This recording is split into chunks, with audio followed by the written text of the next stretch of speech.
जय श्री कृष्णा। कान्हा जी सदा आप सभी की रक्षा करें और सभी की मनोकामनाएं पूर्ण करें। रसपान कीजिए आज के अध्याय का। इससे पहले के अध्याय में आपने सुना था कि किस प्रकार देवराजेंद्र के कहने पर प्रेमलोचन नाम की एक अप्सरा ने कंडो मुनि की तपस्या भंग करने का प्रयास किया और कई दिन उनके साथ रहकर रमण किया। जब कंडो मुनि को इसका आभास हुआ तब उन्होंने क्रोध में आकर उस अप्सरा को श्राप दे डाला, जिससे भयभीत होकर वह वापस आकाश मार्ग से जाने लगी।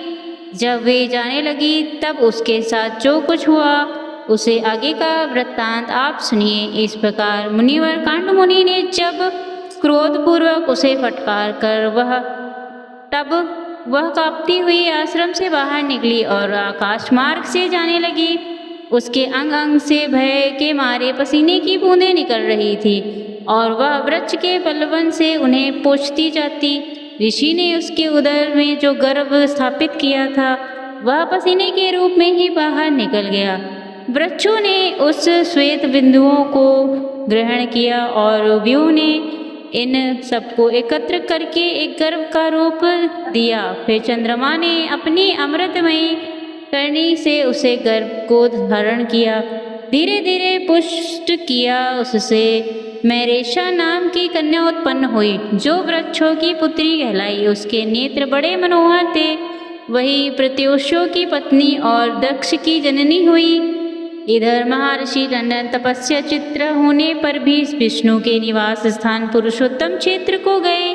संपूर्ण देवताओं से सुशोभित श्री हरि का दर्शन ब्राह्मण आदि चारों वर्णों और आश्रमों के लोग भगवान की सेवा में उपस्थित थे। पुरुषोत्तम क्षेत्र और भगवान पुरुषोत्तम का दर्शन करने मुनि ने अपने को कृत्य माना और वहां अपनी दोनों बहनों ऊपर उठाकर एकाग्र मन से ब्रह्मपाल लोचन का जप करते हुए भगवान की आराधना करने लगे। मुनि बोले, व्यास जी, हम परम कल्याणी मैं ब्रह्मा पर स्रोत को श्रवण करना चाहता हूँ, जिसका जाप करते हुए कंडो मुनि ने भगवान विष्णु की आराधना की थी। व्यास जी कहने लगे, मुनिवर, भगवान विष्णु सबके परम अंतिम प्राप्त हैं। वे अपार भाव सागर से पार उतारने वाले पर शब्द वाच्य आकाश आदि पांच महाभूतों से पैर पर और परमात्मा स्वरूप हैं। वेदों की भी पहुँच पैर होने के कारण उन्हें ब्रह्मपाल कहते हैं। वे दूसरों के लिए सभी प्रकार प्राणी सदा के लिए पर हो जाते हैं। वे पर कभी पर इंद्रियों मन आदि के सभी अगोचर हैं। सबके फलक और सबकी कामनाओं को पूर्ण करने वाले हैं। स्वयं ही कारण रूप प्रकृति कार्यों में भी उनकी स्थिति है। इस प्रकार कर्म और कर्ता आदि अनेक रूप धारण करके वे संपूर्ण विश्व की रक्षा करते हैं।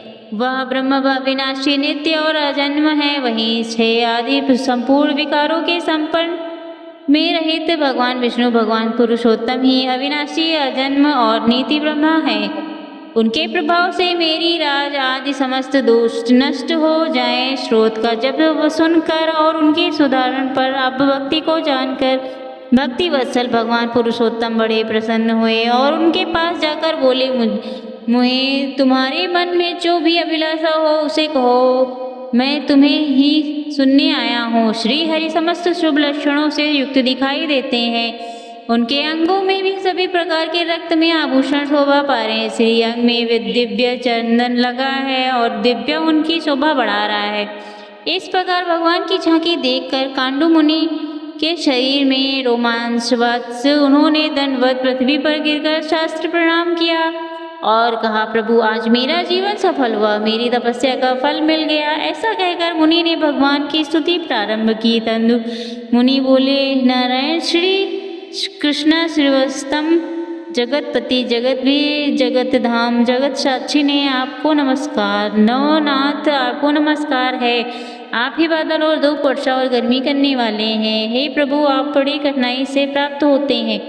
दुख और पहाड़ों को नाश करने वाले, हर जल में चयन करने वाले नारायण, आपको नमस्कार। भौतिक तथ्यों से आप सब कभी शुद्ध नहीं होते। संपूर्ण प्राणी आप में ही निवास करते हैं। आप सभी भूतों की आत्मा हैं। संपूर्ण भूत आपके गर्भ में स्थित है। आपको नमस्कार है। आप ही श्री विष्णु हैं। आप ही श्री हरि और चक्री कहलाने हैं। आप ही श्री विष्णु और आप ही जनार्दन है। आप ही वसंतकार कहे गए हैं। भूत भविष्य और वर्तमान की प्रभु भी आप ही हैं। आप भूतों के उत्पादक और अभियुक्त हैं। सबकी उत्पत्ति के कारण और भाव कहलाते हैं। अजन्म और ईश्वर कहते हैं। आप इस परमा शंभु श्री विष्णु और वृषभ की आकृति धारण करने वाले हैं। आप ही शंकर, आप ही शुक्राचार्य, आप ही सत्य, आप ही तप और आप ही जनलोक हैं। आप विश्व विजेता, कल्याण, शरणगत, पलक, अविनाशी, आदित्य, ओंकार, प्रण, अंधकार नाशक, सूर्य, स्वेव, शुंभ, शस्त्र, नारायण, वेग, सर्वत्र विख्यात तथा देवताओं के स्वामी ब्रह्मा भी आप ही हैं। श्रेष्ठ भोक्ता, भविष्य, यज्ञ, प्रभु, आप सभी के दृष्टा तथा लक्ष्मीवन हैं। आप ही श्रेष्ठ लोकपति, अच्युत्य भी आप ही हैं। आप ही दिन और आप ही रात्रि हैं। विद्वान पुरुष आपको ही वर्ष कहते हैं। आप ही काल और काल काष्ठ हैं तथा मुहूर्त, क्षण और लक्षण सब आपके ही स्वरूप हैं। आप ही स्थान और आप ही पवित्र यश वाले हैं। आपको नमस्कार है। स्तुति करने पर भगवान ने प्रसन्न होकर अत्यंत सूक्ष्म होकर रोमांचकारी है। इसमें दुखों की ही अधिकता है। यह अनंत और गले के पेट की भांति शरीरहीन है। इसमें इस कहानी आश्रय न अमल, ये जल के बुलबुलों की भांति चंचल है। इसमें हर प्रकार के उपद्रव भरे हुए हैं। ये दस्त होने के बाद भी अत्यधिक भयानक भी हैं। प्रभु, मैं आपकी माया से मोहित होकर चिरकाल से संसार में भटक रहा हूँ, किंतु कहानी भी शांति नहीं पाता। मेरा मन विषयों में आसक्त है। देवेश, इस संसार के भय से पीड़ित होकर आज मैं आपकी शरण में आया हूँ। श्री कृष्ण, आप इस भवसागर से उद्धार कीजिए। सुरेश्वर, मैं आपकी कृपा से आपके ही सनातन परम पद को प्राप्त करना चाहता हूँ, जहाँ जन की संसार में कभी आना नहीं पड़ता। श्री भगवान बोले, यह प्रसाद तो अभीष्ट मोक्ष पद की प्राप्ति होगी। विप्राज, मेरे भक्त क्षत्रिय, वैश्य, स्त्री, शूद्र तथा अंतरिक्ष भी परम सिद्धि को प्राप्त होते हैं। फिर तुम जैसे ब्राह्मण की तो बात ही क्या है। चंडाल भी अगर उत्तम श्रद्धा संयुक्त और मेरा भक्त हो तो उसे भी अभीष्ट सिद्धि की प्राप्त होती है। फिर औरों की तो चर्चा क्या ही। व्यास जी कहते हैं, ऐसा कहकर भक्ति वत्सल भगवान विष्णु वहीं अंतर्ध्यान हो गए। उनके चले जाने पर मुनिवर कंडू मुनि प्रसन्न हुए और फिर समस्त कामनाओं का त्याग करके स्वस्थ चित्त हो गए। समस्त इंद्रियों को वश में करके ममता और अहंकार से रहित होकर एकाग्र चित्त से भगवान पुरुषोत्तम का ध्यान करने लगे।